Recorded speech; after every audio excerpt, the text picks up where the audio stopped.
Pourquoi tant de haine? Comment peut-on accepter La haine. La haine intacte. La vengeance et la haine? Ce n'est pas acceptable. Je vous demande de vous arrêter. Pourquoi tant de haine?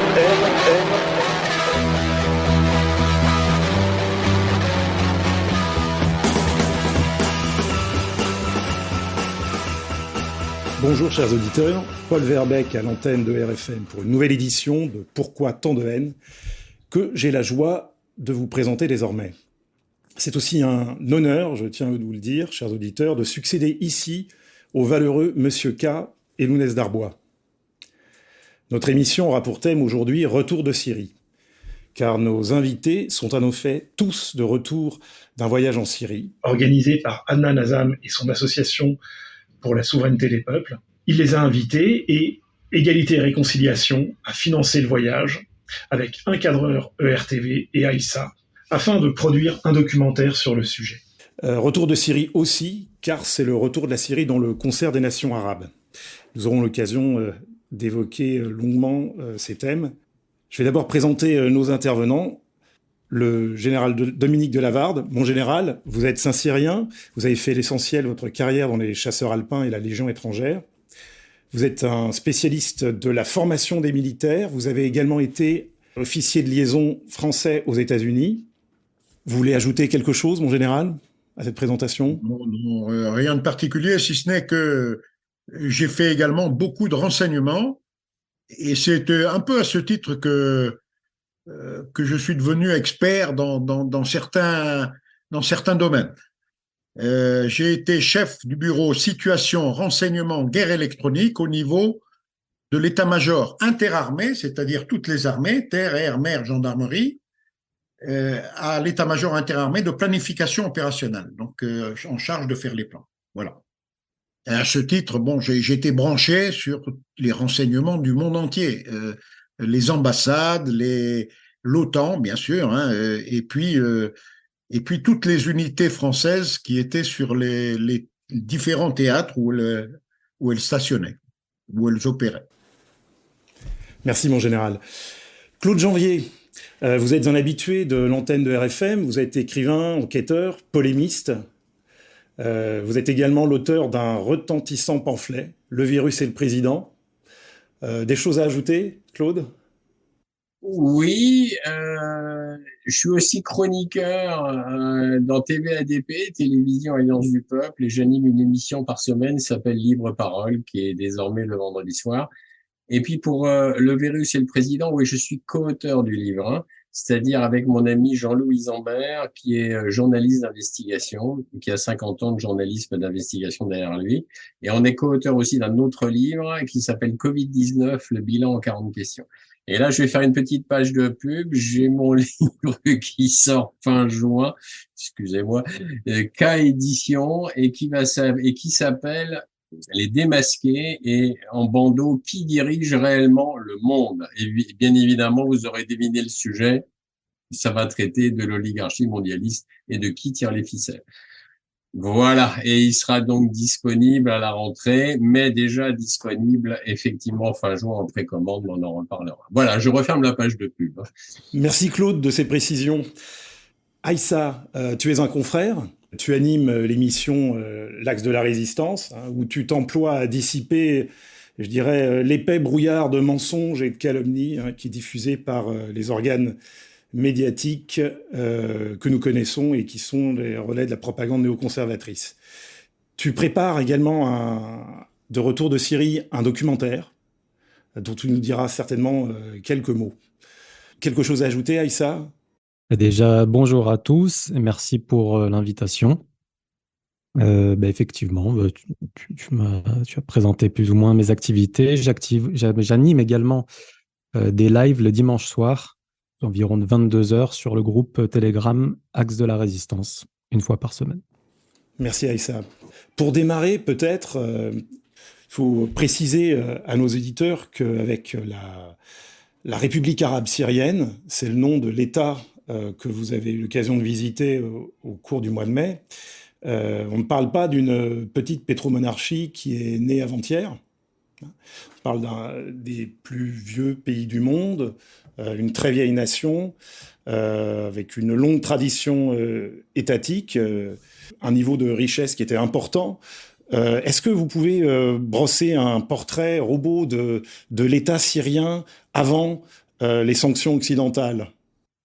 À mon avis, si je peux me permettre, au nom de Dieu, le tout miséricordieux, le très miséricordieux, je trouve que la question est assez difficile parce qu'en vérité, dès que la République arabe syrienne, sous le commandement de Hafez al-Assad, a pris les nobles positions qu'elle a pris dans l'histoire, elle a très vite connu des sanctions de la part des États-Unis maudits d'Amérique. Mais en vérité, elles sont allées bien entendu crescendo dans l'histoire, dans le temps. Et la dernière étape de ces sanctions est bien entendu celle qui a été la vague de sanctions prise par Donald Trump en 2018, je pense, à travers le projet de loi César. Et ça, je pense que Claude Janvier pourra beaucoup plus nous en parler. Je sais qu'il a fait un petit travail assez précis sur ce sujet. Mais en vérité, je pense que ça nous permet déjà de comprendre que l'identité même de la République arabe syrienne est dans le viseur depuis des décennies, depuis au moins les années 70, et que l'ignoble guerre mondiale localisée en Syrie qui a débuté en 2011 n'est que la dernière étape et aussi, disons, une époque où l'oligarchie a décidé de se concentrer pleinement sur la Syrie au lieu d'avoir plusieurs foyers actifs dans le monde. Donc c'est ça qui a été peut-être la différence. Mais le soutien, le noble soutien qu'a accordé Hafez al-Assad et bien entendu tout le peuple syrien, l'armée arabe syrienne, à la lutte de libération de la Palestine, à la résistance libanaise du Hezbollah, l'aide aussi à l'Irak, tout cela a bien évidemment contribué à lui attirer les foudres des plus grands tyrans de ce monde. Claude, peut-être sur justement la situation à la fois sociale et économique de la Syrie avant le dernier échelon de sanctions, pour que nos auditeurs se fassent un petit peu une idée de ce pays, avec une classe moyenne, une bourgeoisie active, des services publics qui étaient de grande qualité. Ah ben c'est sûr qu'avant la guerre, la Syrie était le pays en fait du Moyen-Orient avec le plus fort PIB. Faut savoir que les soins médicaux étaient gratuits, que les études étaient gratuites, et que le peuple syrien vivait bien, en majorité, hein, bien entendu, et que voilà, le pays prospérait, moderne. La Syrie était vraiment devenue un pays aussi moderne. Et le tout avec une bonne cohésion, bien qu'effectivement il y ait quand même des disparités ethniques au sein de la Syrie, hein, puisqu'il y a des sunnites, il y a des druzes, des alaouites, mais je veux dire, c'est économiquement parlant et industriellement parlant, effectivement la Syrie était un pays absolument incroyable et qui marchait très très bien. Alors depuis la guerre, évidemment, tout s'est effondré, bien que moi j'ai été quand même très surpris, puisque c'est la deuxième fois que je vais en Syrie. Très surpris, ils ont quand même un réseau routier qu'ils ont remis, qui est en bon fonctionnement, qui est effectivement même d'ailleurs bien meilleur que certaines de nos routes des fois à nous. Et ils font beaucoup d'efforts pour, malgré ces plus de 10 ans de guerre, de continuer à maintenir une cohésion. Et ça, c'est vraiment admirable et ça force le respect. Mais bien entendu, depuis la guerre, on est aujourd'hui dans une autre situation en Syrie, c'est-à-dire qu'aujourd'hui, il y a une inflation hyper galopante, faut le savoir. Faut savoir aujourd'hui, si vous voulez acheter quelque chose, il faut aligner les billets de livres syriennes pour aller acheter effectivement du pain, par exemple. Il faut aligner un certain nombre de billets, ce qui est assez incroyable, quoi. Je crois qu'un billet de 2000 livres syriennes, je sais plus, ça équivaut à 8 ou 10 centimes d'euros. 2000 livres syriennes. Donc aujourd'hui, il y a une inflation infernale et effectivement, la situation quand même du peuple syrien est vraiment, vraiment pas facile. Mais je pense qu'on va y revenir sur d'autres questions. Pour rester dans ce thème, chose vue, première réaction, retour de voyage en Syrie, mon général, quelles sont-elles pour vous? Mais moi, elles sont moins pires que ce à quoi je m'attendais. J'ai trouvé un peuple debout, résilient, regroupé, on va dire, autour de une gouvernance solide, regroupé autour du parti Baas, un parti qui regroupe toutes les composantes de la société syrienne. Hein. C'est comme un parti, on va dire, presque d'union nationale où on trouve des gens de gauche, des gens de droite, les notions de gauche et de droite n'existent pas au sein du parti Baas. Le parti Baas est un parti qui réunit toutes les composantes de la nation pour servir au mieux le pays. Donc, j'ai trouvé un pays finalement beaucoup plus solide que ce à quoi je m'attendais. Alors certes, il y a des difficultés, mais elles sont affrontées depuis déjà 12 ans, hein, sans, je dis pas sans dommages. Il y a des dommages, on l'a dit, avec l'inflation, mais avec dignité. C'est un peuple digne. Et j'avoue que ça m'a beaucoup surpris. Je m'attendais à bien pire que ça. Et j'ai trouvé dans beaucoup d'endroits une vie, je dis pas normale, mais quasi normale. Au moins, ils essayent de vivre à Damas, par exemple. On n'a pas l'impression, à certains moments, d'être dans un pays en guerre. Hein. Alors bon, bien sûr qu'il y a il y a la nuit tout un tas de checkpoints qui nous arrêtent régulièrement. On s'est fait arrêter un certain nombre de fois, mais bon, on peut comprendre ça dans un pays en guerre. Mais globalement, dans la journée, j'ai vu un peuple qui essayait de vivre du mieux qu'il pouvait. Et ça m'a plutôt agréablement surpris. Et ça m'a donné de l'espoir pour la suite. C'est-à-dire que je pense que grâce à leur résilience, eh bien le printemps, le vrai printemps syrien va bientôt arriver. Est-ce que vous avez des témoignages à nous apporter quels Syriens avez-vous rencontrés?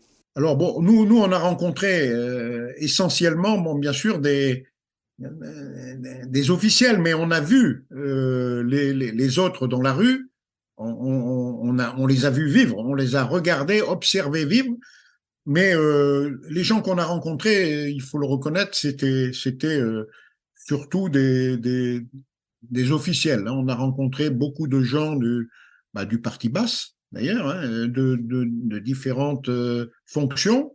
On a rencontré des militaires, on a rencontré des politiques, hein, beaucoup de politiques. Mais on a vu surtout dans les rues, on a vu vivre le peuple syrien, que ce soit à Alep au nord, à Soueda au sud ou à Damas, la capitale. Aïssa, pour cet aspect chose vue, première réaction? Tout à l'heure, mon cher camarade Claude Janvier parlait de l'inflation. Et c'est vrai que, alors moi, j'ai vécu en Syrie étant plus jeune, donc j'ai pu un petit peu faire des comparaisons assez précises. Alors, pour vous donner une idée de la souffrance du peuple syrien, due à la guerre, aux sanctions, etc., si un Syrien avait économisé un SMIC en 2011, juste avant la guerre, c'est-à-dire le salaire d'un ouvrier moyen, eh bien, aujourd'hui, avec ça, il peut s'acheter un sandwich 12 ans plus tard. Voilà, en gros, l'ampleur, on va dire, des dommages économiques sur ce pays. Alors, bien entendu, on a aussi on a eu la chance d'aller jusqu'à Alep. Et je pense quelque chose qui a frappé tout le monde, c'est que c'est un axe autoroutier extrêmement important dans le pays, puisque c'est le poumon économique, Alep, et Damas est la capitale politique, centre décisionnel, militaire, etc. Et tout le long de la route, en fait, on a des ruines. C'est-à-dire que c'est vraiment, ça a été le théâtre de très gros affrontements. Donc ça, c'était quelque chose d'assez remarquable. Mais sinon, voilà, je souscris à tout ce que j'ai entendu. C'est vrai que on sent très bien que le poids des sanctions est énorme. Aujourd'hui, la bataille, on va dire, militaire a été gagnée contre le terrorisme. Il reste des territoires à libérer, puisqu'il y a l'entité souillante sioniste qui occupe le Golan. Il y a l'armée turque qui occupe la zone d'Idlib et les États-Unis maudits d'Amérique qui occupent l'est de la Syrie. Donc, j'ai envie de dire, toutes les batailles n'ont pas fini d'être gagnées. Mais la bataille contre le terrorisme a été gagnée aujourd'hui. C'est une certitude. Damas est un endroit bien sécurisé. Néanmoins, les souffrances du point de vue économique sont énormes. Voilà, ça ne veut pas dire que le peuple syrien n'est pas digne. Au contraire, d'ailleurs, dans cette grande épreuve qu'il a à vivre, on voit bien à quel point il fait preuve d'une très, très grande dignité et à quel point il n'a pas lâché sa volonté de résistance. Mais les souffrances sont énormes. Aujourd'hui, on a entendu la plupart des gens qui nous parlaient de leur salaire, c'était entre 15 et 30 dollars par mois. Voilà. Donc, c'est quand même quelque chose d'assez compliqué à vivre au quotidien. Et outre ses propres forces, sur qui la Syrie peut-elle compter dans une perspective de reconstruction et de réédification de son économie? Alors, ça va peut-être effectivement être en train de bouger, parce que ce qu'il faut comprendre avec l'embargo, parce qu'il y a à force d'en discuter avec un certain nombre de gens, il y a beaucoup de gens qui s'interrogeaient, ils me disaient, mais on comprend pas pourquoi toutes les entreprises mondiales, en fait, ont respecté à la lettre un embargo voulu par les Américains, parce qu'en réalité, cet embargo a été voulu par les Américains et bien entendu par l'UE, puisque nous sommes les vassaux des Américains et par Israël, etc. Mais ce qu'il faut comprendre, c'est que avant, en fait, que le président Poutine essaye de remettre de l'ordre en Ukraine et donc dans l'OTAN, puisque de faire échec un peu à l'invasion colonisatrice de l'OTAN, faut comprendre que l'embargo en fait empêchait toutes les entreprises étrangères d'investir sur le sol syrien, parce que si une entreprise étrangère voulait investir sur le sol syrien, elle se serait vue mise à l'amende par le shérif, entre guillemets, shérif américain. Mais tout ça aussi, pourquoi? Parce qu'il faut comprendre aussi qu'à l'époque, toutes les transactions mondiales économiques se faisaient en dollars. Donc même une entreprise à l'époque, même russe, chinoise ou peu importe lesquelles, comme toutes les transactions se faisaient en dollars, c'était compliqué même pour une entreprise d'un pays ami d'investir directement sur le sol syrien, par exemple, pour participer à la reconstruction du pays. Alors là, c'est en train de changer. C'est en train de changer parce que le dieu dollar commence à être foulé aux pieds grâce à la Russie, grâce à la Chine et aux pays, aux BRICS, qui sont en train de mettre une volée au dieu dollar. Et donc, bien évidemment, puisque la Russie et la Chine sortent du giron du fameux dollar, les transactions vont pouvoir se faire économiques soit en rouble, soit en yuan, soit en autre monnaie. Et à ce moment-là, des entreprises vont peut-être pouvoir commencer à investir en Syrie et participer à ce moment-là à la reconstruction du pays. Parce que ce qu'il faut savoir, c'est que tout à l'heure, Aïssa, effectivement, disait il y a un champ de ruines, ce qui est très vrai. Quand on bouge un peu en minibus, on voit très bien le champ de ruines. Mais le problème, c'est que la reconstruction, pour l'instant, est totalement gelée, puisque, à part les Syriens eux-mêmes, c'est quand même très compliqué de remettre un pays debout, surtout quand on a malheureusement un champ de ruines. Mais ce que tu dis, Claude, c'est que l'extraterritorialité du droit américain qui avait pour conséquence cette espèce de terrorisme économique que pouvaient pratiquer les États-Unis, eh bien, ces jours sont comptés. C'est ce que je pense, et ça, on peut remercier le président Poutine de commencer à vouloir remettre de l'ordre dans tout ça, parce que ça commence à bien faire. Parce que là, ça y est, je veux dire, là, ça va bien, quoi.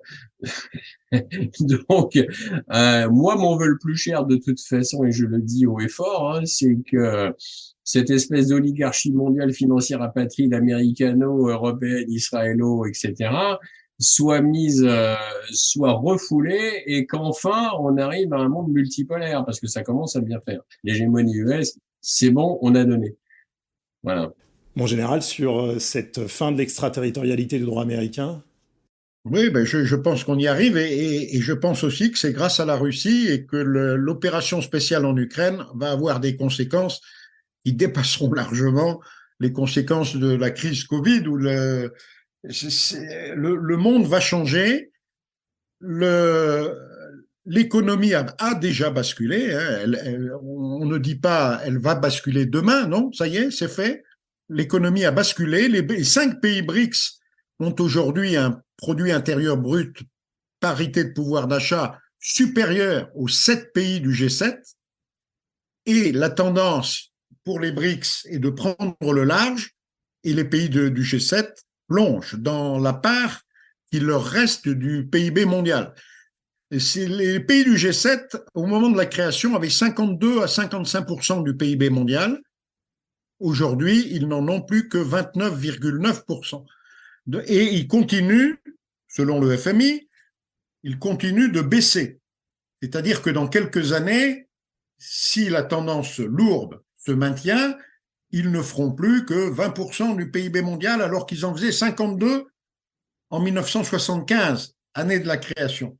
Donc ça, c'est une chute inexorable sur laquelle on ne reviendra pas. Il n'y aura pas de sursaut parce que grâce à l'opération en Ukraine, tout un grand nombre de pays sont aujourd'hui en train de basculer du camp occidental vers le camp de la Russie. On a vu tous les pays du Moyen-Orient ont basculé aujourd'hui. Hein. L'Arabie saoudite, tous les pays producteurs de pétrole ont basculé dans le camp de la Russie, c'est clair. Au moins dans leurs actions. Ils soutiennent la Russie, par exemple, pour l'Arabie saoudite, en écoutant ce que la Russie dit quant à l'ouverture ou à la fermeture des robinets du pétrole. Donc aujourd'hui, ce sont les consignes russes qui sont appliquées et non plus les consignes américaines. Et ça, l'abandon par les pays du Golfe, par exemple, de leur allégeance aux États-Unis, et cette allégeance est terminée. Moi, je me rappelle en anecdote, hein, quand j'étais dans ces pays-là et que je travaillais avec les militaires des pays du Golfe, je me rendais bien compte que ces gens-là n'appréciaient pas vraiment les Américains. Ils nous préféraient bien davantage. Et je leur posais toujours la question, mais pourquoi est-ce que, alors que vous haïssez les Américains, pourquoi vous leur déroulez toujours le tapis rouge? Pourquoi vous obéissez à leurs règles? Et ils me disaient, nous, on a un vieux proverbe arabe qui nous dit « baise la main que tu ne peux trancher ».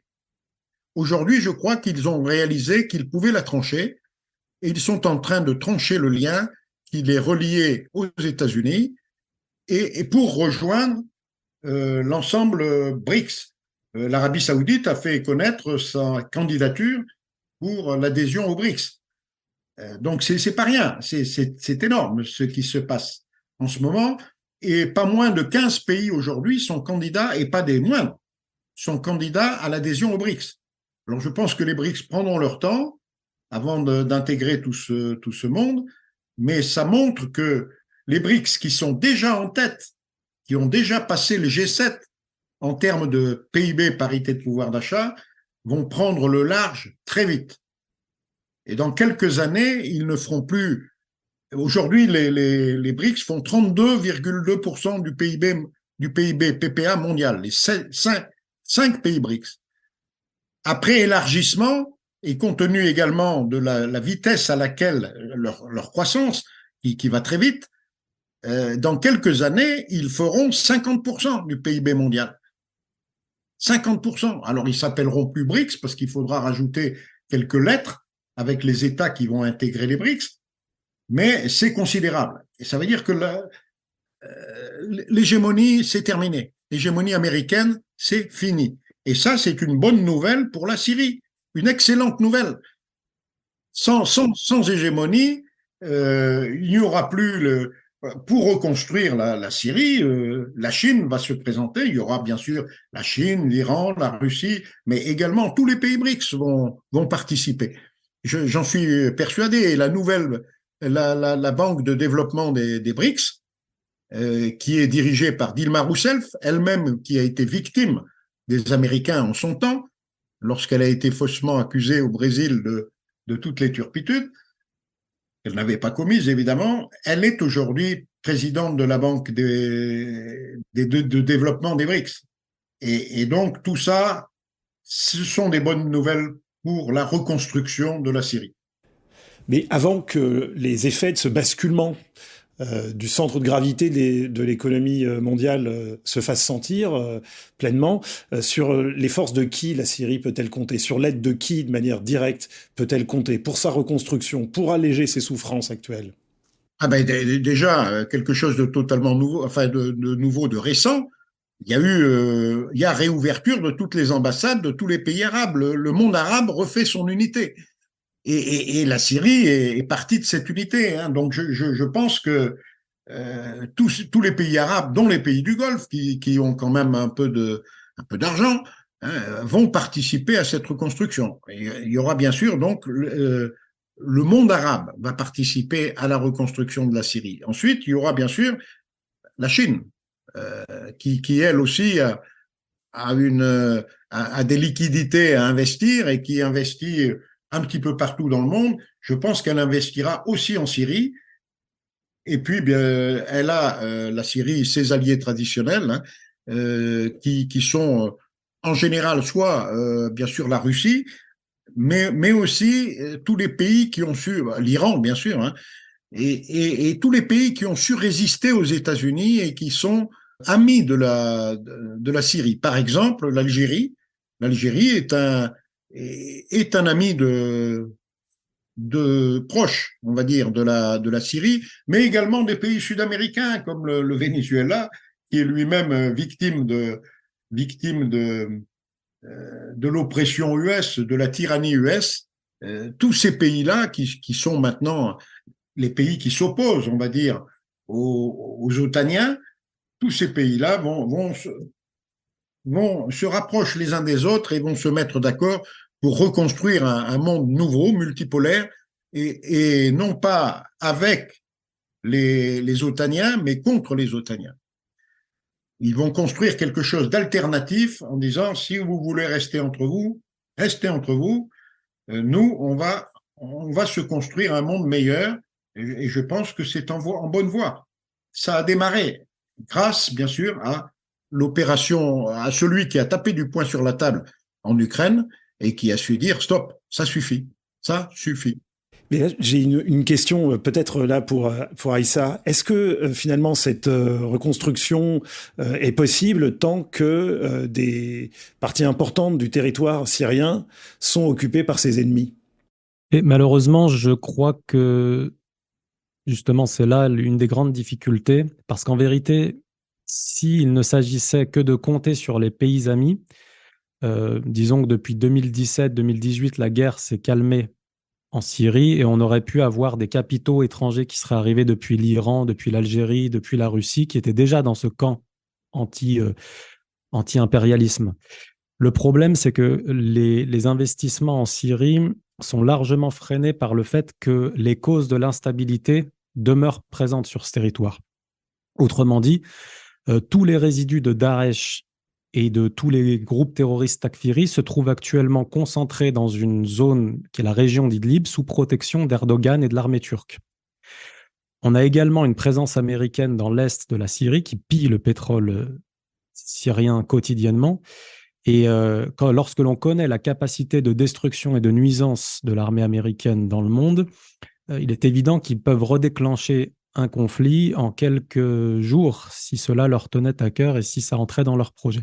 Et je pense que donc un des gros freins à la reconstruction de la Syrie, en tout cas jusqu'à aujourd'hui, ça a été la peur des investisseurs, la crainte qu'un conflit ne puisse réapparaître et que du coup leurs investissements soient complètement engloutis sous les destructions de nouveaux affrontements.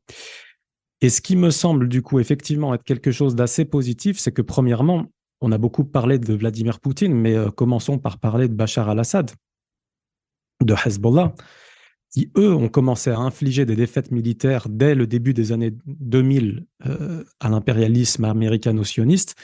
Bachar al-Assad, bien sûr, avec l'aide de Hezbollah, de l'Iran, de la Russie, a gagné sa guerre. Et aujourd'hui, pour moi, la clé de la reconstruction de la Syrie, et ça va de pair avec la montée en puissance des économies des pays du BRICS, c'est le fait de casser cette image invincible du bloc otano-américano-sioniste, comme quoi ils pourraient vaincre toutes les guerres et imposer leur diktat à tout le monde. Et là où je suis parfaitement d'accord, d'ailleurs je suis d'accord avec tout ce que j'ai entendu, mais pour apporter ma nuance et disons un autre point de vue, un autre angle de vue plutôt, c'est que une des questions clés qu'est en train de résoudre Vladimir Poutine en Ukraine et que Bachar a fait également avant ça en Syrie, c'est le fait de démontrer au monde entier que résister, c'est possible et qu'aujourd'hui, les Américains n'auront pas le dernier mot dans toutes les guerres qu'ils entreprennent. Et si l'on ajoute à cela quelques événements qui sont quand même assez importants, lorsqu'on a vu le bombardement iranien de la base de Ain al-Assad en Irak suite à l'assassinat de Qasem Soleimani, que Dieu lui fasse miséricorde, on a vu qu'il n'y a eu aucune réponse, alors que cette base a été complètement détruite. Donc on voit bien que le rapport de force est en train de changer aujourd'hui. Et comme le disait le général, on a beaucoup de pays, y compris des pays qui ont fait beaucoup de mal à la Syrie, qui sont un petit peu en train de changer leur fusil d'épaule, en commençant à écouter de plus en plus le son de la Russie, la voix de la Chine, etc. Et on le voit, hein, notamment l'Arabie saoudite est en train de reprendre des relations diplomatiques avec l'Iran, la Syrie. On espère que ça donnera de grands résultats pour les intérêts du peuple syrien et de tous les peuples de la région. Dans un même ordre d'idées, quel poids, à votre avis, il faut accorder à... Quelle importance il faut accorder à cette réintégration de la Syrie dans la Ligue arabe? Claude, peut-être, pour commencer. C'est hyper important parce que quand même comme l'ont souligné Dominique et Aïssa, les relations étaient gelées. Donc là, tout à coup, effectivement, c'est un changement incroyable. D'ailleurs, quand nous étions aussi, je rajouterais que quand nous étions encore à Damas, notre avant-dernier jour, il y a eu la visite du président iranien et il n'était pas venu en Syrie depuis 2011, de mémoire. Donc, on voit bien qu'il y a un chempement, on voit bien qu'effectivement, l'hégémonie américaine prend du plomb dans l'aile, pour employer cette expression. Et encore une fois, c'est tant mieux. Alors, ceci étant plutôt, c'est pas non plus, c'est pas facile, parce que si on revient un peu sur les conditions de vie du peuple syrien, et si je vais faire une petite aparté là-dessus, parce que on s'imagine mal en Europe comment on peut vivre un peuple, par exemple, avec des coupures d'électricité sans arrêt. C'est-à-dire, ce qu'il faut avoir conscience, c'est que quand on débarque en Syrie, d'abord, il faut comprendre qu'il y a des coupures électriques tout le temps. Ce qui veut dire que tous les hôtels, les hôpitaux, les commerces fonctionnent avec des groupes électrogènes. Alors, évidemment, en France, on connaît pas ça, mais par exemple, on est dans un hôtel à Damas, pour éviter de se retrouver bloqué dans l'ascenseur, parce que mine de rien, quand vous avez une coupure électrique là-bas, c'est pas juste une coupure d'une minute. S'il y a une coupure électrique, ça peut durer des heures. Pour éviter justement ça, il y avait un groupe électrogène géant dans la cour de notre hôtel. Quand je dis groupe électrogène géant, ça fait plusieurs mètres de long sur 2-3 mètres de hauteur. C'est vraiment des gros groupes électrogènes qui assurent l'électricité donc pour l'hôtel. Les hôpitaux, pareil. Les hôpitaux ne fonctionnent que grâce à des groupes électrogènes. Et le commerçant, lui, pour qu'il ait la lumière et tout ça, il a son petit groupe électrogène. Donc, il faut comprendre que il n'y a pas d'éclairage public non plus, à part dans l'hypercentre de Damas. Et encore, le soir, il n'y a pas d'éclairage public. Alors, vous allez me dire, maintenant, nous, en France, sous des prétextes écolos, on nous coupe la lumière à 11 heures du soir dans les villes. Parce qu'on joue aux écolos. Mais enfin bon, entrejouer les écolos, que je trouve ça d'ailleurs d'une stupidité phénoménale, mais bon, passons. Là-bas, quand vous regardez qu'il n'y a pas de lumière du tout, d'éclairage public, et que c'est quand même, je sais pas, il dégage quand même, ça dégage une atmosphère, c'est pas gai quoi. Quand vous avez pas de lumière, vous dites mince, mais en plus bon, on peut se casser la figure parce qu'il y a un trou dans le trottoir, si tout d'un coup on le voit pas, bon bref, c'est compliqué. Donc voilà, je voulais apporter ce genre de petites précisions parce que ça, on a vraiment du mal à s'imaginer qu'un peuple puisse vivre ça au quotidien. Et d'ailleurs, on avait notre invité, enfin, un de vos invités qui s'appelle Adnan Azam, qui est donc lui l'initiateur des voyages que nous avons fait en Syrie. Et il aurait dû être là et très certainement par une coupure électrique, parce que quand il y a une coupure électrique, il n'y a pas de réseau. En plus, lui, il est à Soueïda. Alors à Soueïda, il est dans un appartement, ils n'ont pas de groupe électrogène. Donc s'il y a une coupure électrique, mais il n'y a pas de réseau. Donc voilà, donc il aurait dû être là, il n'y est pas, à cause très certainement d'une coupure de réseau. En effet, chers auditeurs, nous attendions Adnan Mazam et si il réussit à se connecter, eh bien ce sera une bonne surprise et nous l'accueillerons évidemment avec grand plaisir. Mais bon, pour l'instant, ce n'est pas le cas. Voilà. Donc ça, voilà, je vous ai brossé un peu le tableau pour quand même qu'on ait conscience que effectivement cet embargo inhumain doit cesser. Parce qu'en plus de priver d'énergie, ça tout à l'heure Aïssa l'a très bien évoqué, puisque les États-Unis continuent à piller le pétrole, sans vergogne, y compris aussi les champs de blé. Parce que ce qu'il faut savoir, c'est que dans le nord de la Syrie, nord de la Syrie, vous avez des champs de blé. Les Américains les contrôlent aussi, ils récoltent le blé, ils en donnent pas un épi aux Syriens. Donc, quand Joe Biden, il dit, ouais, on est parti de la Syrie, c'est du grand pipeau, c'est des mensonges éhontés, mais de toute façon, les Américains sont de toute façon maîtres en la matière, ce sont des menteurs patentés.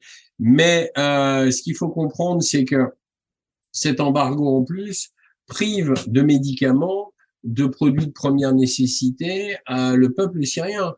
Là, je l'ai pas vu lors de ce voyage, mais lors de mon voyage en 2021, moi, j'ai vu à Damas une file de gens avec des tickets pour acheter du pain, parce que le gouvernement est obligé de donner des tickets au peuple de façon à éviter le marché noir, parce que c'est un cycle infernal. Quand vous avez un embargo, il manque de choses. Si ça manque de choses, vous avez forcément des gens qui vont profiter de cela pour s'en mettre dans les poches et faire du marché noir. En fait, ça devient une situation assez compliquée.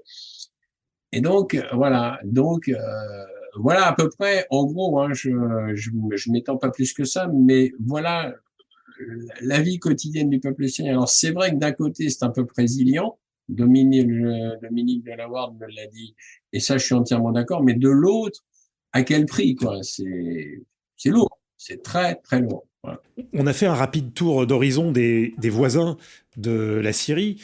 Bon, son allié, l'Iran, le retour dans la Ligue arabe. On a évoqué rapidement, et on y reviendra peut-être, Israël, qui occupe toujours le plateau du Golan. Et il y a ce voisin du Nord, dont la position est pas toujours facile à analyser du point de vue de la France. C'est celle de la Turquie.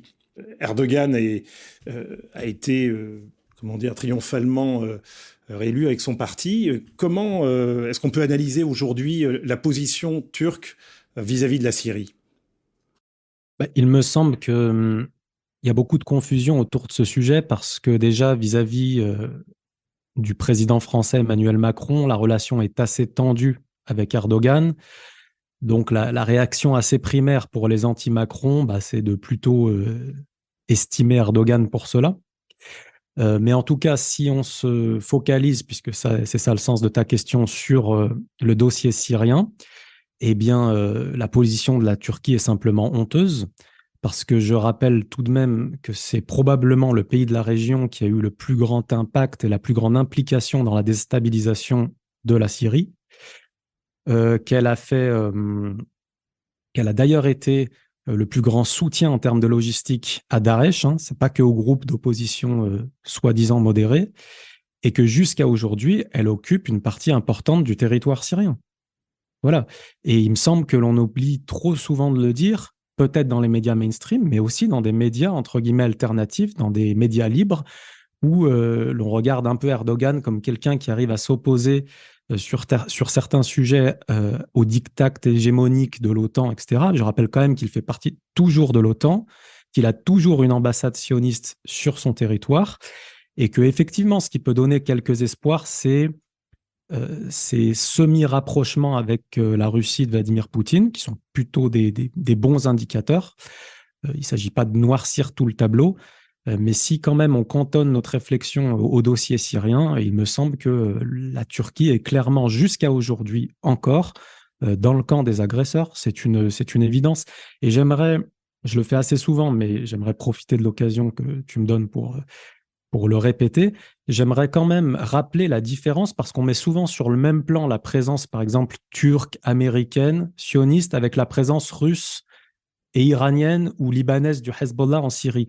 Ça n'a quand même absolument rien à voir. On a un pays dont le président est élu démocratiquement, c'est-à-dire par son peuple, qui jusqu'à présent bénéficie, enfin en tout cas a des délégations officielles reconnues à l'ONU, c'est la Syrie de Bachar al-Assad. C'est pas la Syrie des rebelles, c'est pas la Syrie de Daesh et c'est pas les Kurdes.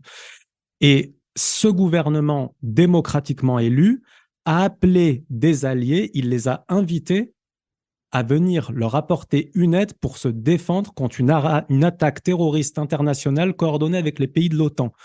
Donc la présence de la Russie, du corps des gardiens de la révolution islamique d'Iran et de Hezbollah en Syrie est parfaitement légitime du point de vue de considérations éthiques comme la légitime défense, de considérations légales comme le droit international, et celle des États-Unis, maudits d'Amérique, de l'entité sioniste ou des Turcs est parfaitement illégitime, illégale et indéfendable.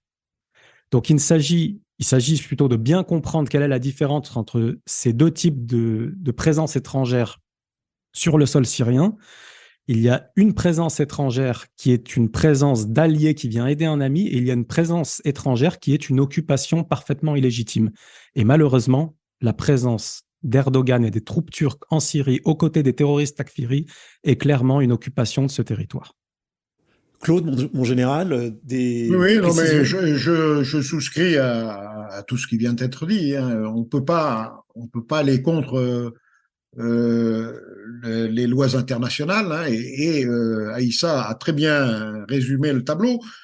Cela dit, je pense que l'avenir, quand même, toujours pareil, grâce à la bascule du monde qui s'est opérée entre les BRICS et l'OTAN, entre les BRICS et le G7, si on veut, grâce à cette bascule, Erdogan, qui n'est pas complètement fou, et qui a montré d'ailleurs qu'il savait manœuvrer, va probablement se montrer plus conciliant pour avoir une résolution, enfin une résolution des différends qui l'opposent à la Syrie aujourd'hui.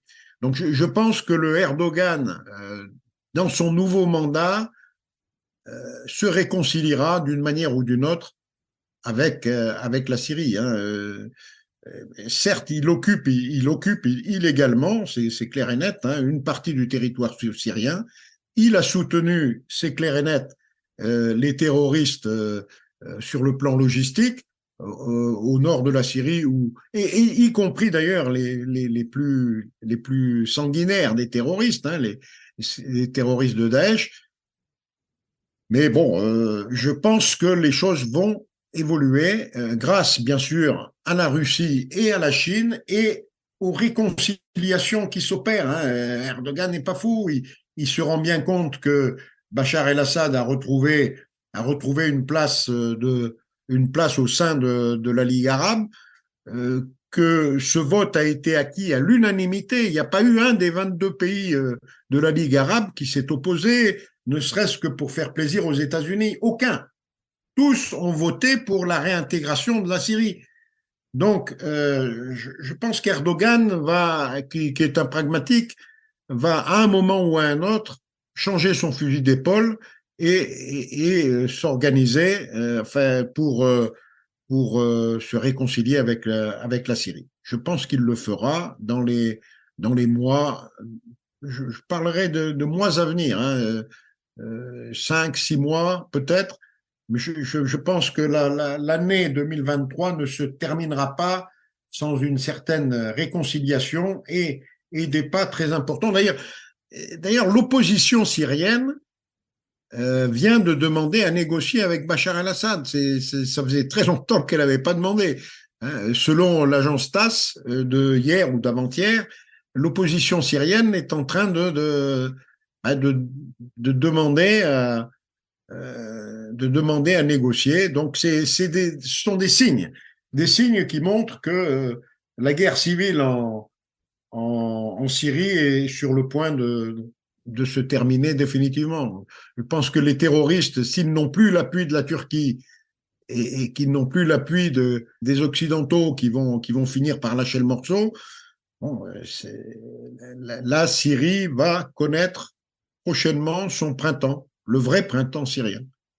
Souhaitons-le. Claude, vous partagez cet optimisme du général?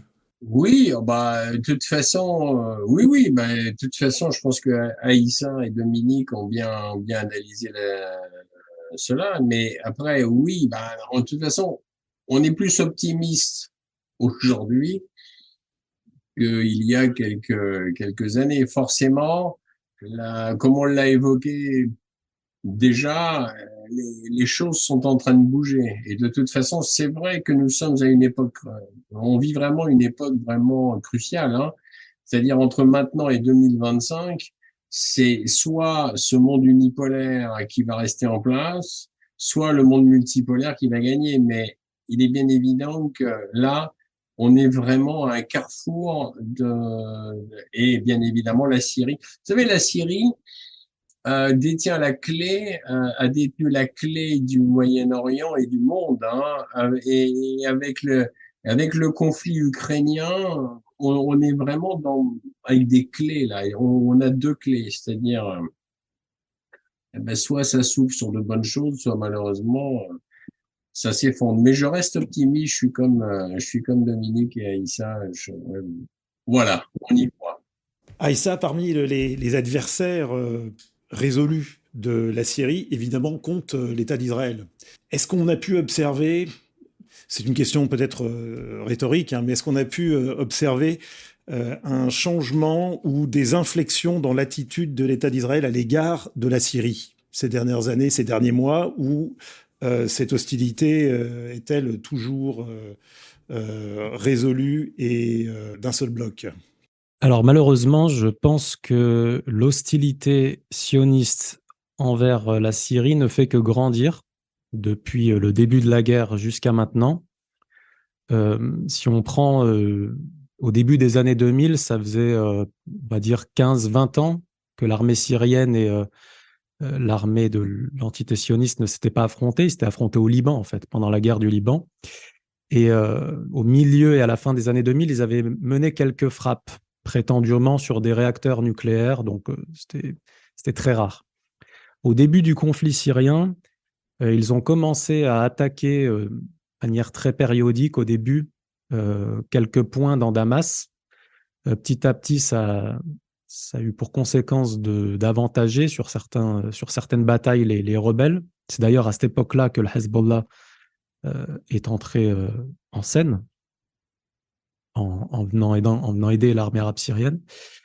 Et je dirais que c'est monté crescendo, c'est-à-dire de 2 ou 3 frappes tous les 3-4 mois, on en est arrivé à récemment parfois plusieurs frappes par semaine, et on n'est plus en train d'attaquer, en tout cas ils ne sont plus en train d'attaquer des centres de recherche ou des choses comme ça, ils attaquent des pistes d'aéroports. Voilà. Donc déjà, du point de vue purement factuel et du point de vue des chiffres, ça ne fait qu'augmenter. Mais il n'y a pas que ça qui augmente, il y a l'ignominie d'un point de vue moral. Parce qu'au début, disons qu'ils frappaient sur des points militaires, c'est la guerre. Ils sont dans le mauvais camp, ils soutiennent une mauvaise cause, mais à la limite, ils sont en train de frapper des installations militaires. C'est quelque chose qu'on peut comprendre dans une guerre. Il faut comprendre que durant les derniers mois et dernières années, l'entité sioniste en est à bombarder des aides humanitaires, envoyées par l'Iran notamment. Alors, c'est très difficile d'y voir clair, je pense, pour un public lambda, parce que d'un côté, l'entité sioniste aboie tous les 15 jours qu'elle va aller frapper l'Iran. Ça fait 20 ans qu'elle aboie, et je vous dis que ce n'est pas demain la veille qu'elle va y aller, parce qu'elle se souvient très bien de ce qu'elle a ramassé au sud du Liban, avec Hezbollah, et l'Iran, ce n'est pas Hezbollah. On est dans une autre ampleur. Donc ça, ils le savent très bien, ils n'arrêtent pas d'aboyer. Et lorsqu'il y a des escalades de violence avec le Hezbollah, on voit qu'ils font très vite, ils vont très vite se coucher. On l'a vu avec l'histoire du champ gazier de Karish au mois de septembre, etc. Je ne vais pas rentrer dans les détails, mais on voit qu'ils ne cherchent absolument aucune escalade avec des groupes armés comme le Hezbollah. Avec l'Iran, c'est la même chose. Mais par contre, quand ils frappent des aides humanitaires dans lesquelles ce sont des soldats de l'armée arabe syrienne qui décèdent, ce ne sont pas des Iraniens, eux, ils prétendent qu'ils ont frappé des positions de l'Iran en Syrie, ce qui est totalement faux. Ça, c'est juste pour donner une légitimité à leur frappe dans ce conflit, parce qu'en fait, on a le camp de l'antiterrorisme, qui est celui de Bachar al-Assad, et on a le camp de Daesh des terroristes. Eux, ils frappent le camp de l'antiterrorisme. Donc, pour donner un vernis légitime à leurs attaques, ils disent qu'ils attaquent des positions de l'Iran, ce qui est parfaitement faux. Il n'y a pratiquement jamais de martyrs iraniens dans ces frappes. À chaque fois, on a des Syriens qui meurent en martyrs, et à chaque fois, on se rend compte que ce sont des aides humanitaires qui sont frappées. Et j'aimerais terminer quand même, puisqu'on a eu l'occasion de médiatiser la Syrie, en tout cas d'entendre une médiatisation de ce qui se passait en Syrie avec le fameux tremblement de terre. À l'heure où il y avait déjà un grand scandale, à savoir que nos pays, la France, les États-Unis, n'apportaient de l'aide qu'à un des deux côtés qui avait été frappé par ce séisme, à savoir la Turquie d'Erdogan, mais où on refusait d'envoyer des aides dans la Syrie de Bachar al-Assad, eh bien, c'était déjà quelque chose d'assez ignoble. Eh bien, l'entité sioniste a réussi à faire mieux en allant frapper l'aéroport le plus proche de la zone du séisme, c'est-à-dire que même si les Russes, les Iraniens, les Algériens, les Irakiens ont envoyé de l'aide humanitaire, eux, ils ont cassé l'infrastructure qui permettait à la Syrie de Bachar al-Assad de recevoir ces aides iraniennes, russes, etc. Donc, je dirais que malheureusement, l'agression et l'hostilité sioniste envers l'État syrien, l'armée syrienne et le peuple syrien ne fait qu'augmenter. Et j'espère de tout mon cœur que la stratégie qui sera adoptée dans les mois et les années à venir sera celle du Hezbollah, c'est-à-dire qu'on répond à tout. Parce que ces gens ne comprennent que cela et rien d'autre, c'est-à-dire le langage de la force. Merci Aïssa. Un autre aspect sur lequel je pense qu'il est intéressant d'évoquer la Syrie aujourd'hui, c'est pas seulement parce que c'est un pays martyr des menées du nouvel ordre mondial, c'est pas seulement un pays de haute culture, c'est pas seulement un pays ami et anciennement allié de la France, c'est aussi un modèle politique. Un modèle politique, celui d'un nationalisme intransigeant, mais ouvert à une certaine diversité qui fait partie de la société nationale syrienne, un modèle qui fonctionne avec un parti politique qui a internalisé les contradictions dans une optique d'union nationale, qui a refusé, disons, un libéralisme économique et qui s'étendrait à toutes les sphères de la société, qui refuse également une étatisation complète de l'économie. Autrement dit, je pense que pour nos auditeurs qui s'intéressent au régime politique de troisième voie, c'est très intéressant de se poser la question de l'avenir du modèle politique syrien. Alors la question que je vous poserai, ce serait est-ce que la reconstruction, la résistance victorieuse et la reconstruction en cours, en voie de commencement de la Syrie, annonce une nouvelle aube pour un modèle politique de troisième voie? Alors, moi déjà, je pense que ton introduction est tellement bonne qu'il y a déjà peu de choses à rajouter. Évidemment, oui, en fait, pour répondre à ta question. Notamment pour la France, on sait qu'on a des tensions ethno-confessionnelles qui sont dans le quotidien pas si grandes que ça, mais quand même plutôt bien exacerbées dans les médias, dans les buzz politiques, etc. Et on voit bien que le modèle syrien, à mon avis, représente un exemple, même pour nous, en fait, aujourd'hui. Alors, ça fait bizarre de dire ça, parce que lorsqu'on parle d'une grande puissance et d'un pays qui a plus de 1000 ans d'histoire comme la France, je comprends des fois par chauvinisme qu'on n'ait pas nécessairement envie de prendre des leçons de l'autre côté de la Méditerranée, mais dans l'état actuel de la France de Macron aujourd'hui, je pense que oui, évidemment, il y a un modèle civilisationnel qui a été mis en place par le parti Baas en Syrie qui mérite d'être étudié pas seulement en France. Ensuite, j'ai envie de dire, il a fait ses preuves, mais dans les conditions les plus rudes qui soient. C'est ça aussi quand même qu'il faut souligner. Je parlais tout à l'heure, et je vais répéter cette expression, on parle pour la Syrie d'une guerre mondiale localisée. Avec ces fameux antagonismes chiites-sunnites, on a une présence chrétienne, on a des minorités islamiques comme les Druzes, les Alaouites, les Ismaéliens, etc. C'est quelque chose, et puis sur le plan ethnique, on a des Kurdes, enfin, c'est quelque chose quand même d'identitairement très, très difficile à harmoniser, à équilibrer. Et on voit qu'à travers les décennies, Hafez al-Assad a réussi à le faire dans des conditions assez difficiles et que Bachar al-Assad a réussi à le maintenir dans les conditions les plus difficiles qui soient. Donc c'est bien un modèle qui marche. En vérité, 95% des pays, s'ils avaient subi ne serait-ce qu'un tiers de ce qu'a subi la Syrie durant ces 12 dernières années, ils auraient implosé en quelques semaines. Ça, il faut bien le comprendre. Donc à ta question, y a-t-il là un modèle à suivre, à étudier, peut-être duquel s'inspirer? Moi, je répondrais évidemment oui, évidemment. Claude, mon général? Oui, mais j'adhère assez à ce qui a été dit, hein. Le système politique syrien s'est montré d'une résilience qu'aucun autre pays n'aurait pu avoir pendant tant d'années. Donc, bon, c'est un système qui va perdurer. On change pas une équipe qui gagne, hein. Et je pense que le parti Baas a encore de bonnes, un bel avenir dans la Syrie de demain. Voilà. Mais je pense aussi que Bachar al-Assad est peut-être un peu fatigué aujourd'hui parce il a annoncé, ce qui est dommage, que il ouvrait en quelque sorte, il a laissé entendre qu'il ne se représenterait peut-être pas dans quelques années, quand arrivera le terme de son mandat. Donc je pense qu'il a peut-être envie de changer, mais la Syrie, elle, ne changera pas. C'est-à-dire que le parti Baas restera probablement la poutre angulaire du régime syrien et la Syrie restera la Syrie. La Syrie de demain restera la Syrie éternelle. Claude, ton point de vue sur l'avenir politique, l'avenir du régime politique, du modèle politique syrien? Je ne peux que effectivement aller dans le sens de Aïssa et de Dominique. Alors, j'ajouterais peut-être quelque chose. C'est vrai que les anglo-saxons ont quand même toujours voulu détruire les partis basses. Je fais référence ici à l'Irak, c'est-à-dire que l'Irak a été mis à feu et à sang, d'une part parce qu'effectivement il fallait mettre la main sur leurs richesses, etc., pétrolières et tout, mais il fallait aussi bousiller totalement le parti Baas en Irak, ce qui a été fait de toute façon. Il fallait aussi, les anglo-saxons aiment bien bousiller en fait les régimes politiques qui vont dans le sens du peuple.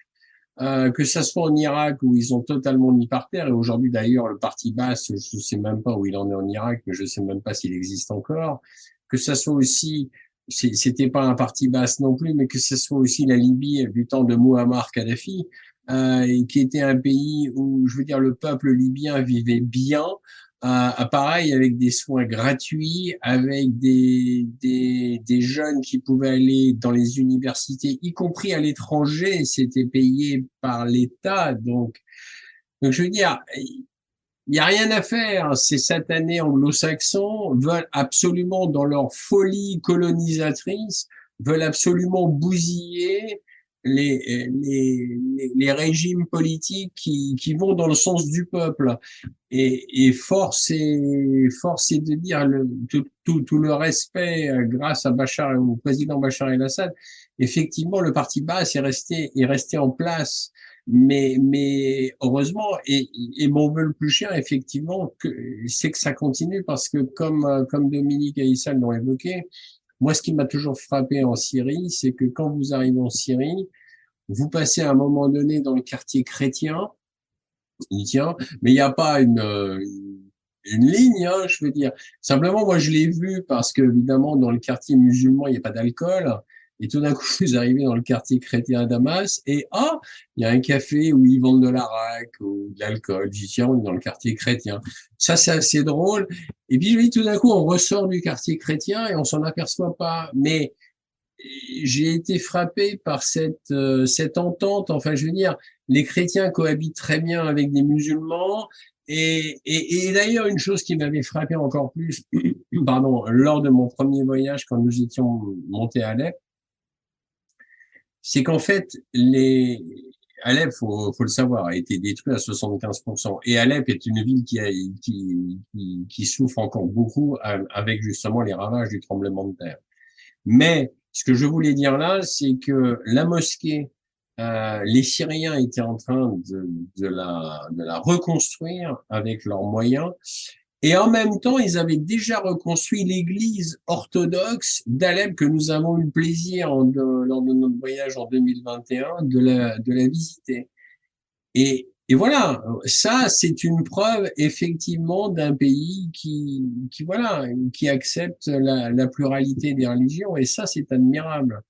C'est pas gagné parce que en France, je veux dire, c'est pas gagné quand on voit que certains maires veulent fermer des crèches, veulent jeter à bas, enfin bon, bref, toutes les traditions religieuses. Mais je veux dire, quel intérêt, soi-disant, au sacro-saint nom de la laïcité, qui en fait est totalement, c'est totalement perverti. La laïcité aujourd'hui en France, elle est totalement pervertie. Je veux dire, si tant est qu'elle ait été à un moment donné assez honnête. D'ailleurs, je finis par en douter. Mais bon, passons. Mais voilà un peu pour en revenir un peu il faut vraiment toujours se méfier des anglo-saxons. Vraiment. Et donc, nous, les Occidentaux, auraient intérêt à étudier comment fonctionne un pluralisme appuyé sur des traditions autochtones diverses en Syrie pour sortir des prestiges de la démocratie occidentale qui promeut l'indifférenciation, ce qui n'est pas le cas en Syrie. Vous pouvez en témoigner. Oui, puis là, je pense que peut-être si on peut faire une toute petite parenthèse peut-être sur un volet franco-français, on voit bien qu'en fait, en essayant d'enlever la place de l'Église en France, j'ai envie de dire, l'Église a quand même construit la France pendant des siècles, des millénaires, et on voit bien que en ayant commencé par cette étape-là, ça ne s'est même pas arrêté uniquement à l'Église. Aujourd'hui, l'islam est des immigrés, entre guillemets, que le gouvernement a accepté à un certain moment. Aujourd'hui, on les traite de la même manière qu'on a traité les catholiques pendant des décennies, avec cette certaine hostilité envers la religion. Il y a une religion, on se demandera qui semble un petit peu moins touchée par cette hostilité prégnante du pouvoir. Mais néanmoins, ça fait quand même naître des tensions sociales très importantes. Et là encore, c'est vrai qu'il y aurait un grand intérêt à essayer de s'inspirer, on va dire, de ce modèle de gouvernance syrien. Et il n'y a pas que, hein, on peut aussi parler du tandem Poutine-Kadyrov, qui est quand même un exemple assez intéressant à observer, et puis pourquoi pas imiter. Mais je conclurai, moi, en me disant que de toute façon, ces tensions ethno-sociales, surtout ethno-religieuses, on se demande finalement si c'est que des conséquences de mauvaises idées et de mauvais concepts, ou finalement si c'est un plan plutôt bien orchestré, méticuleux pour maintenir des pouvoirs illégitimes. Et c'est la raison pour laquelle je ne m'attends pas grand-chose lorsque j'appelle les Européens ou les Français à tourner leur visage vers la Syrie de la part des pouvoirs. Je n'attends pas grand-chose du pouvoir. Je sais très bien que ce n'est pas le genre de modèle qu'ils vont essayer d'étudier et pourquoi pas de s'en inspirer pour demain en France. Néanmoins, mon message s'adresse beaucoup plus aux Français du quotidien, de toutes les confessions d'ailleurs. On peut parler de juifs, de chrétiens, de musulmans, d'athées.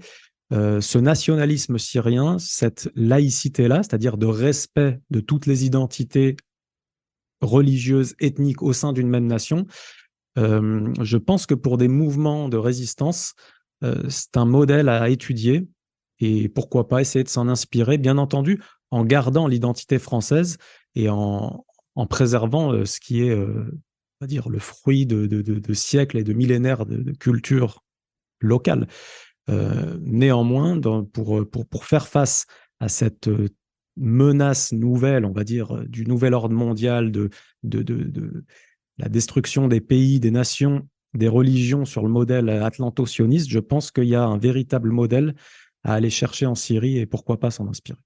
Oui, d'autant que l'effet miroir est possible s'agissant de deux pays qui sont assis l'un comme l'autre sur un passé glorieux. Voilà. Et bon, le fait est que la célébration du passé glorieux de la France n'est pas le fort des gouvernements depuis plusieurs décennies. Un mot de conclusion, Claude, mon général? Oui, alors un mot de conclusion, moi, on en revient toujours à stop à l'embargo inhumain qui pèse sur le peuple syrien. C'est-à-dire qu'aujourd'hui, je sais peut-être que bon, c'est un vœu pieux de ma part, mais quand même, à force de le répéter, je me dis bon, ça va peut-être finir par se faire. Je sais que si un des pays de l'UE, membre de la coalition internationale avec les États-Unis, disait bon, allez, stop à cet embargo. De toute façon, cet embargo ne sert à rien. Ne sert à rien parce que le peuple syrien ne pliera jamais. Mais en revanche, il souffre. Et il souffre, mais de toute façon, il ne pliera pas. Donc, au bout d'un moment, ces sanctions économiques n'ont rien amené. Donc, il serait bien temps, effectivement, même plus que temps, de dire stop à cet embargo. C'est-à-dire que je sais, en lançant cet appel, et c'est pas la première fois que je le lance, que si un pays comme la France décidait demain de dire, bon, effectivement, l'embargo syrien, et ça suffit, eh bien, il pourrait y avoir bien évidemment un effet domino et à ce moment-là, cet embargo pourrait s'arrêter parce que de toute façon, il ne sert strictement à rien, à part malheureusement et vraiment malheureusement à faire souffrir encore une fois le peuple syrien et aussi malheureusement il y a des nourrissons et des enfants qui en pâtissent et qui en meurent parce qu'il y a quelquefois des grands problèmes. Je vais juste ajouter quelque chose. Nous sommes allés à Alep tous ensemble, là, ce voyage. Il y a, comme vous le savez, Alep a souffert du tremblement de terre et nous avons quand même été témoins. Nous avons eu un rendez-vous d'ailleurs avec le directeur de la Chambre de commerce et d'industrie d'Alep. D'ailleurs, nous avons réalisé à l'époque une petite interview fort intéressante d'ailleurs, enfin deux ou trois interviews d'ailleurs. Et en même temps, quand on s'approchait de cette Chambre de commerce, il y avait une file sur, je sais pas, une file peut-être sur 800 mètres, 1 kilomètre de mamans tenant dans leurs bras un nourrisson de moins d'1 an et attendant de passer à un bureau de fortune que la Chambre de commerce avait mis dehors pour une ration de lait pour nourrir le bébé. Donc, quand on voit ça, moi je suis désolé, quand je vois ça, d'un coup ça s'est noué un peu à l'intérieur de moi-même. Je me suis dit, mais comment des gens qui se disent civilisés, là je parle des politiciens américains et de l'UE, peuvent-ils une seule seconde continuer à faire perdurer un embargo aussi inhumain? Franchement. Alors je lance encore une fois, et ça va être mon mot de conclusion pour ma part, stop à cet embargo. Je sais que c'est faisable. Voilà. Et en tout cas, merci de nous avoir invités pour cette émission et franchement, un grand merci. Oui, mais je crois que Claude a tout dit, hein. On ne peut qu'espérer dans les prochains mois la fin de l'embargo, non. Ce que disait Aïssa tout à l'heure, la haine des sionistes envers la Syrie ne fait que croître. Et ce qui fait que les États-Unis suivent. Les États-Unis se comportent comme un proxy des sionistes, hein. Il faut regarder qui gouverne aujourd'hui les États-Unis, la politique étrangère des États-Unis. Hein. Vous regardez le ministère des Affaires étrangères US et vous regardez qui le dirige. Vous avez bien sûr Anthony Blinken, qui a été nominé à plusieurs reprises dans le palmarès de l'influence du Jerusalem Post, pas palmarès confessionnel au demeurant, hein. C'est pas un palmarès multiconfessionnel, c'est un palmarès confessionnel que nous présente chaque année le Jérusalem Post. Anthony Blinken, secrétaire d'État, son adjointe, Wendy Sherman, également une multinominée au palmarès de l'influence du Jérusalem Post. Victoria Nuland, on n'en parle pas. Janet Yellen, la secrétaire d'État au Trésor. Encore une nominée, multinominée au palmarès de l'influence du Jérusalem Post.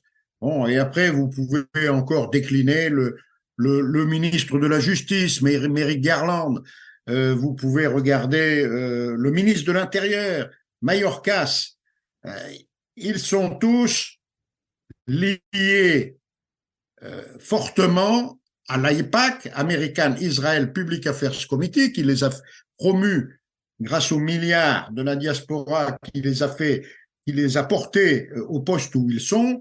Et aujourd'hui, qui mène le monde? Ceux qui mènent le monde sont ces gens-là. Hein, les milliards de la diaspora, 266 milliardaires dans le palmarès confessionnel établi par Forbes, hein, 266 milliardaires de la même engeance, hein, qui se sont organisés, coordonnés entre eux, qui portent au pouvoir qui ils veulent. Donc, je parle pas de tous les milliardaires du monde, il y en a 2700 dans le monde, mais 10% de ces milliardaires sont plus organisés que les autres, et c'est eux qui font la pluie et le beau temps sur la planète. Ce qu'il reste à espérer aujourd'hui, c'est que le nombre de ces milliards qui mènent au pouvoir des gens malfaisants finissent par s'évanouir dans une faillite retentissante, et c'est ce que j'appelle, moi, de mes voeux. C'est-à-dire, j'espère, bien sûr, une faillite retentissante de tous ces milliardaires qui ne sont milliardaires finalement souvent que de leurs dettes, hein, qui sont milliardaires virtuels, mais qui ont des pouvoirs de nuisance considérables au niveau des États-Unis d'abord et au niveau de la planète entière. Toutes les guerres qu'on a eues, ce sont ces gens-là que j'ai cités, c'est-à-dire les personnels qui sont en charge aux États-Unis de mener la politique, hein, que certains appellent l'État profond, mais regardez qui constitue l'État profond, vous avez ces milliardaires, tous ces gens qui figurent en bonne place au palmarès de l'influence du Jérusalem Post, et ce sont eux qui font les guerres et qui mènent les guerres et qui sont responsables des guerres un peu partout sur la planète, y compris en Ukraine, Voilà. Donc moi, j'espère seulement que tout cela va évoluer favorablement, grâce notamment à la solidarité des BRICS entre eux, et grâce à l'action de tous les résistants, de tous les pays qui ont résisté. Et je parle là non seulement de la Russie d'aujourd'hui, mais également de la Syrie, qui a commencé à résister, elle, il y a déjà 12 ans, mais également du Venezuela, etc., etc., etc. On pourrait, et de l'Iran, bien sûr, hein, qui est aussi un pays qui résiste depuis plusieurs décennies contre l'impérialisme américain.